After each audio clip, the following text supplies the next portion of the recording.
Non mais ça c'est pas mon décor les gars. Allô? Y'a quelqu'un? Non mais moi je peux pas travailler dans ces conditions, hein, c'est pas possible. Comment je fais? Oh, y'a quelqu'un? Sans déconner. Oh! C'est quoi ce bruit? C'est quoi ce bruit? Mais moi je me casse, hein. Je vous préviens, je me casse. Moi je travaille pas ici, hein. Je me casse, hein. Vous êtes prêts? Ah ben voilà! Maintenant on peut commencer. Allez, vidéo. 24 sur 2, troisième.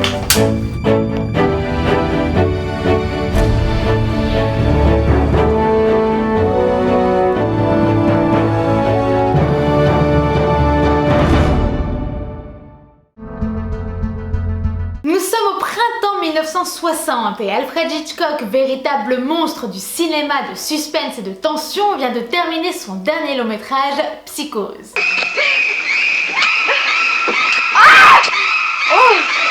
Un autre film de comédie très girly, détente, tout ça. Psychose vient de sortir dans les salles et fait un véritable carton au cinéma. D'ailleurs, la boîte de production est absolument ravie du résultat. Mais pas son réalisateur. Les critiques du cinéma n'ont pas vraiment applaudi la prouesse et Alfred Hitchcock, en véritable perfectionniste, a du mal à l'avaler. Il souhaite alors déjà enchaîner avec un autre projet afin de confirmer son titre de maître du suspense.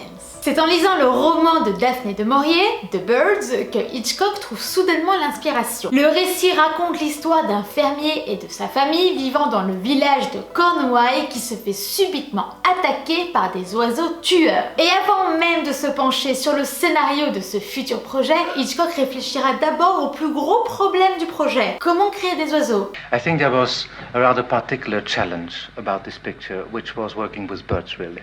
Was it very difficult? That was the technical challenge.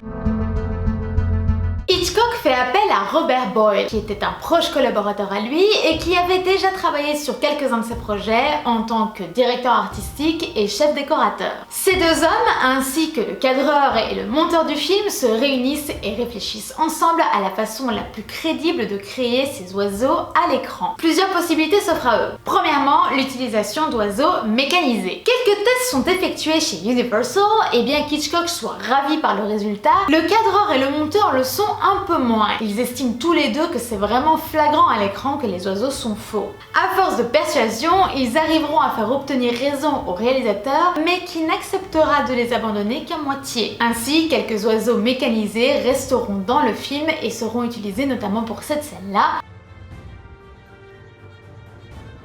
Ou encore pour cette scène-là, puisqu'il aurait été impossible d'entraîner de véritables oiseaux pour ces scènes. Toujours est-il que 200 000 $ ont été utilisés pour ces oiseaux mécanisés, dont la majorité d'entre eux ne sont pas utilisés. Vous l'aurez compris, l'usage de véritables oiseaux pour le tournage ne s'est pas fait attendre. Et c'est Reba Wick, l'entraîneur-chef, qui supervise l'entretien et l'entraînement de près de 3200 oiseaux au total. Pour faire en sorte que ces oiseaux fassent ce qu'on attendait d'eux sur le tournage, plusieurs moyens ont été développés et certains firent un flop. Robert Boyle mettait des petits aimants sur les pattes des corneilles pour que lorsqu'elles se posent par exemple sur une gouttière, elles s'alignent directement les unes aux autres. Sauf que quand ces petites bêtes tentaient de s'envoler, eh bien elles finissaient toute la tête perchée vers le bas. Et enfin, puisqu'il n'était pas possible de ne travailler qu'avec de vrais oiseaux, Hitchcock a fait appel également aux effets spéciaux. Le job est donné à Ub Iwerks, qui est déjà connu pour son travail d'animation dans les studios de Disney. Hitchcock souhaitait ajouter de faux oiseaux aux véritables oiseaux, afin, vous l'aurez compris, d'obtenir une énorme masse d'oiseaux. Par exemple pour cette scène-là, la scène finale,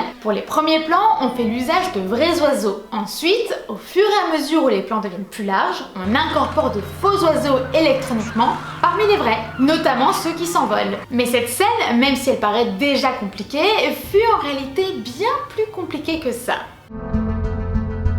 Non seulement cette scène trompe déjà l'œil du spectateur en incorporant de faux oiseaux parmi les vrais, mais en plus, elle fait l'usage de matte painting.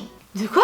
Je vous explique rapidement. Le matte painting consiste à permettre à la caméra de filmer une action qui a lieu dans n'importe quel décor. C'est-à-dire, concrètement, qu'on peint un décor sur une vitre où se déroulera une action. C'est le cas par exemple ici, ou encore là, ou bien là.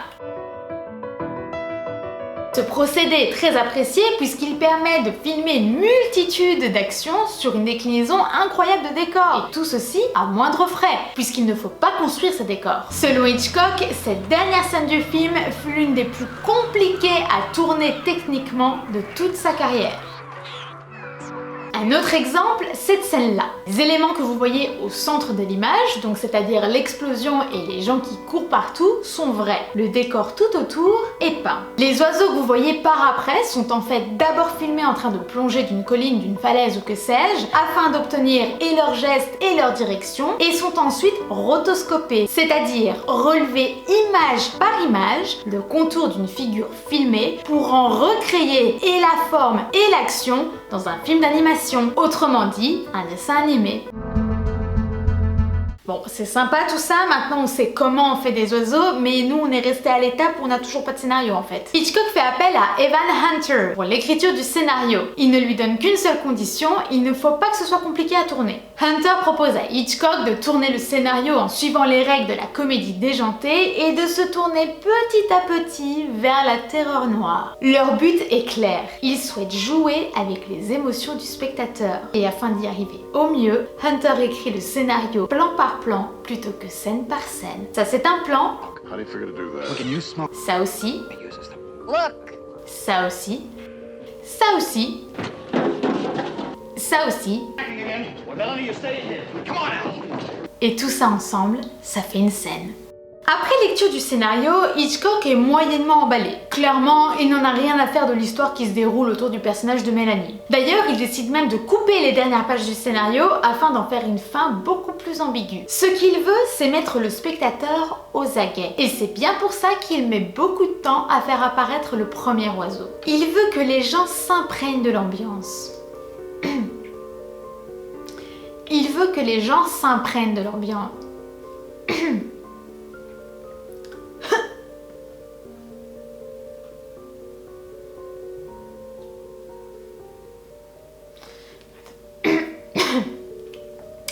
Il veut que les gens s'imprègnent de l'ambiance.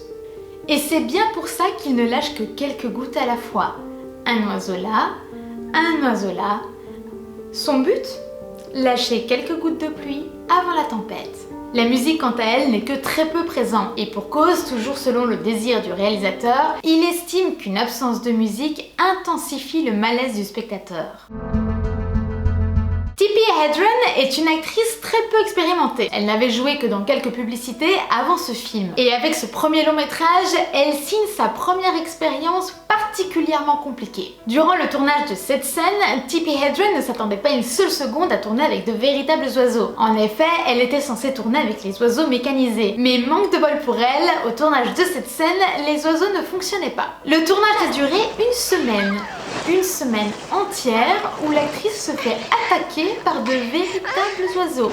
Alors entendons-nous bien, ces oiseaux ne sont pas vraiment méchants et n'ont pas l'intention d'attaquer l'actrice. Toujours est-il que ça ne doit pas être l'activité la plus sympa au monde de passer sa semaine à se débarrasser d'oiseaux qui s'agitent dans tous les sens autour de nous. Le vendredi, dernier jour du tournage, certains oiseaux avaient même été attachés par des petits fils transparents directement aux habits de l'actrice, de façon à ce qu'ils soient vraiment très proches d'elle. Durant la scène, un des oiseaux a même fini par érafler le coin de l'œil de l'actrice. L'instant de trop pour Tippi Hedren qui a fini par péter un câble, éjecter tous les oiseaux autour d'elle et a stoppé le tournage temporairement. Elle finira à l'hôpital pendant les 5 jours suivants, complètement épuisée et avec une paupière ouverte. Ce sera donc une doublure qui tournera ses scènes à elle, et lorsqu'elle reviendra, elle tournera quelques gros plans de son visage pour agrémenter les scènes, ni vu ni connu. Certaines actrices iront jusqu'à dire qu'Hitchcock aurait profité du fait que l'actrice n'avait aucune expérience pour accepter tout ça. Elles diront qu'une actrice beaucoup plus expérimentée n'aurait jamais accepté de tourner dans des conditions pareilles. C'est ici que cette vidéo se termine, j'espère que ce nouvel épisode vous aura plu, quelque peu différent des autres. N'hésitez pas à me mettre un pouce vers le haut si vous avez apprécié, et puis moi je vous dis à dans 2 semaines pour de nouveaux secrets de tournage.